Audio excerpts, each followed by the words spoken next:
నువ్వు మనం నాన్నమ్మలు వెళ్తున్నాం పదా. అమ్మ నేను ఫ్రెండ్స్ తో ఆడుకో. డాడీ వెళ్దాం అంటున్నారు పదా. ఎప్పుడు ఫ్రెండ్స్ తోనేనా?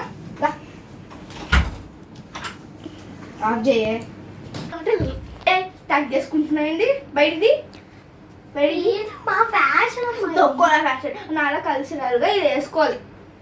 ఈ చీర ఎవడు కట్టుకుంటాడమ్మా? నేను కట్టుకుంటే ముసల్దాన్ని అనుకుంటారు. నువ్వు ఎంత యంగా ఉన్నావు. అక్క పిలిచి అక్క అని వచ్చేస్తుంది. సరే ఏందమ్మా ఇంకా ఇంత యంగ్గా ఉన్నావు. ఎవడు చూసి నువ్వు శారీ కట్టుకుంటే ముసలిబామ్మ ఏమనుకోడు.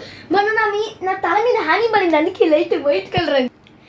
అసలుకే హాని వచ్చిన తలకాయ మీద పడింది, ఒకటి వైట్గా అయిపోయింది. ముసల్దాన్నే అనుకుంటారు అన్నట్టు. హనీ పడితే ముసల్దాన్ని అయిపోవే.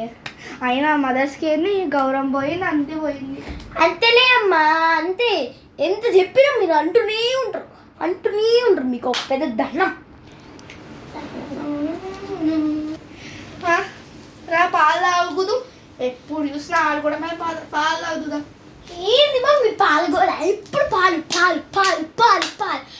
తాగితే ఏమొస్తుంది మనకి? నీకు బలం వస్తుంది. ఇంత చిక్కుపై కూర్చుంటే ఏం రాదు. నేను చిక్కిపోయాను చూడు, నా పొట్ట ఎంతుందో. నువ్వు ఓవర్ యాక్షన్ చేయకపోదా? వెళ్దాం. డాడీని పిలుస్తా, రాకపోతే పిలుచుకో, పండుగ వేసుకో, పిలుచుకోండి. ఈ పాస్ చేస్తే మా పెద్దవాళ్ళు గౌరవం పోయింది కదా. దూరం ఉండు. అయితే తాగు